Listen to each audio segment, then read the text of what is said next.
আসসালামু আলাইকুম দর্শক বন্ধু। আজকে সকালের ব্যাচে নাসরিন দিয়ে এসছে এবং ওর একটা রেডিমেড পোশাকের মানে ওর ফিটিংস অনুযায়ী ও মাপ করে সেলাই করবে। তো দিদি বলেছে ওর ম্যামকে এবং ম্যাম ওটা স্কেচ করে দিচ্ছে এবং স্বয়ং ও সেলাই করে নেবে। তো বলো কি বলছো? এরপরে দেখো তোমার বুক হচ্ছে 40, ঠিক আছে? তো 40-এর মধ্যে কত হচ্ছে?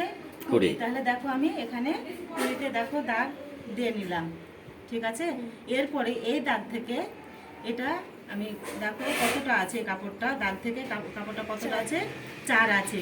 তাহলে তোমার এই যে এই মানে কাপড়টাকে আবার মানে অর্ধেক করে নিলাম। তাহলে এদিকে 2 ইঞ্চি থাকছে, ওইদিকে হ্যাঁ এদিকেও 2 ইঞ্চি থাকছে। তাহলে দেখো এইভাবে এটা এই যে 2 আছে এটা।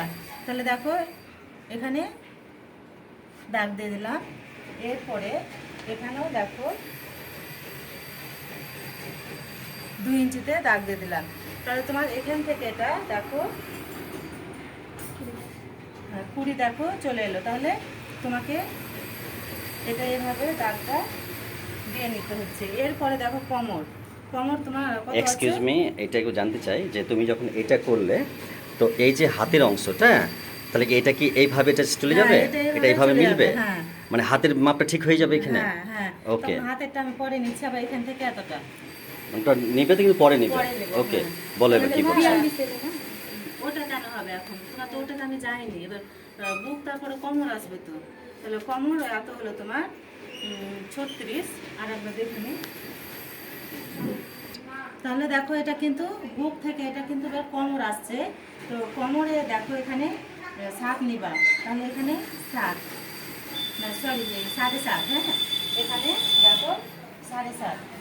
তো দেখো আমি 7.5 এখানে দাগ দেওয়া মানে দিয়েছি আর কি, এর আগে দিয়ে নিয়েছিলাম। তাহলে এবার কোমরটা তোমার 36 আছে। তো এখানে এইভাবে তোমাকে ফিতাটা আবার ধরে নিতে হবে। তাহলে 36, তাহলে এখানে 18তে দেখো আমি দাগ দিয়ে নিলাম। তাহলে এই কাপড়টা আবার তোমার কতটা আছে তোমাকে এইভাবে দেখে নিতে হবে। তাহলে এখানেও 4 আছে।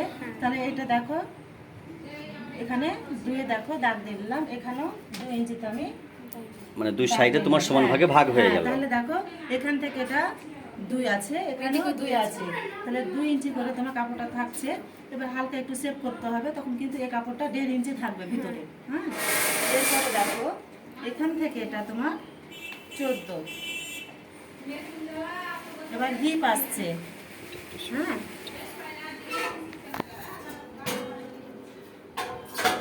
দেখো 14। এখানেও দেখো এটা ওখান থেকে আবার 14 আসবে। হ্যাঁ 14।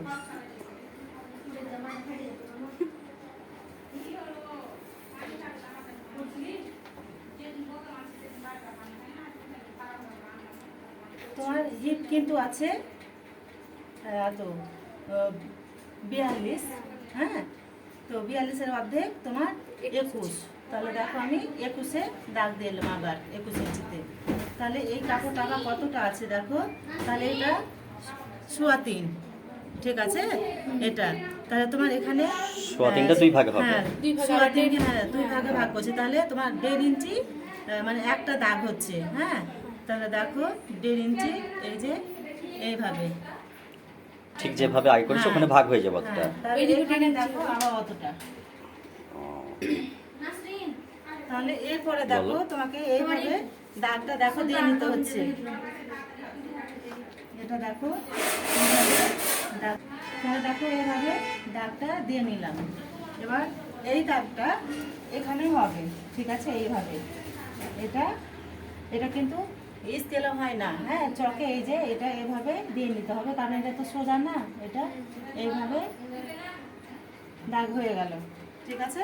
তাহলে তোমাকে এখান থেকে এই দাগ সোজা সেলাই করে এখানে ছেড়ে দিতে হবে। এখানেও দাগ সোজা করে তোমাকে সেলাই করে এখানে ছেড়ে দিতে হবে। তুমি সেলাইটা আরো এদিকে নিয়ে আসবে না, সোজা এখানে চাপ দিয়ে ছেড়ে দিতে হবে।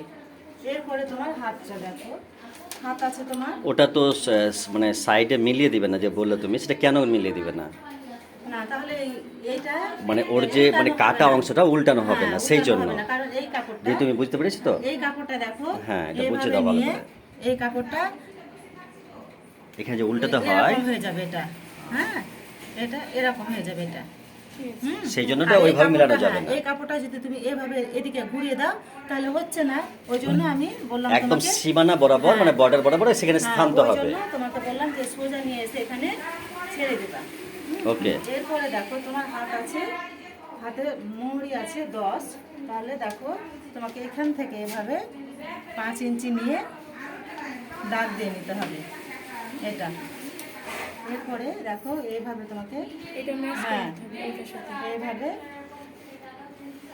দাগ দিয়ে নিচ্ছি, তুমি দাগটা সেলাই করে নিবা। মানে যেখানে তোমার মাপ ছিল সেখানে তুমি এসে জয়েন করে দিলে। দেখো এই যে এটা হয়ে গেল। সিলাইটা এভাবে ধরতে হবে। হ্যাঁ হ্যাঁ, এরপরে দেখো, কিন্তু একটা আমার মত একটা, আচ্ছা এখানে যে বেশি চাপ পড়ে ওদের এই যে সবারই জয়েন্টের ক্ষেত্রে, তো এখানে কি ডাবল স্টিচ দিলে হয় না একটা হ্যাঁ মানে? হ্যাঁ হ্যাঁ, দিয়ে নিতে হবে ওটা। ঠিক আছে, এখানে তো দেখো তোমরা হাতটা যখন আমরা ওঠানামা করি তখন এখানে একটু ডাবল চাপ পড়ে কিন্তু, আর তোমাদের ফিটিং তো ডাবল, হ্যাঁ সেলাই দিতে হবে। হ্যাঁ, অতএব এই জায়গাটাই ব্যাক স্টিচ একটা দিয়ে দিও, কিন্তু ডাবল করে দিয়ে দিও, ঠিক আছে? এবার দেখো কি বলছে। এরপরে দেখো এখানে যে 5 নিয়েছি সেম এই মানে মাপটাই কোথায়? আবার এখানে হবে। মানে এখানে যে 5 নিয়েছো ঠিক এখানেও তাই নেবে, তাই তো? হ্যাঁ, ওকে। দেখো এখানেও কিন্তু আমি 5 ইঞ্চিতে দাগ দিয়ে নিচ্ছি। তো দেখো দাগ দেওয়া হয়ে গেল। এরপরে এটা দেখো চলে আসছে, এই যে এই তো হয়ে গেল। তাহলে তোমাকে দাগটা এটা সেলাই করে নিতে হবে। ওকে। এরপরে দেখো দাগ দিয়ে নিলাম, দেওয়ার পরে এটা আর আমি মানে দেখাচ্ছি না এখন, তুমি যখন করবা তখন আবার এটা আমি একদিন কীভাবে করতে হয় আমি ওটা তোমাকে দেখাবো, ঠিক আছে? মানে এটা যখন তাহলে তুমি হয়ে গেল। ও শেষে যখন করবে তখন এই কাপড়টাকে, যেটা আমরা আইডিয়া আর কি, এইভাবে হাফ হবে, তারপরে হাফের পরে এটা পুরো মুড়বে, মানে এইভাবে মানে চতুর্দিকে হ্যাঁ, মিলে যাবে। হ্যাঁ চলে যাবে, হ্যাঁ। ও মানে সাইডে এটা হয়ে যাবে। ওকে, তাহলে এটা ফাইনাল হয়ে গেল। ওকে, নাসরিনদের ড্রেস হয়ে গেল।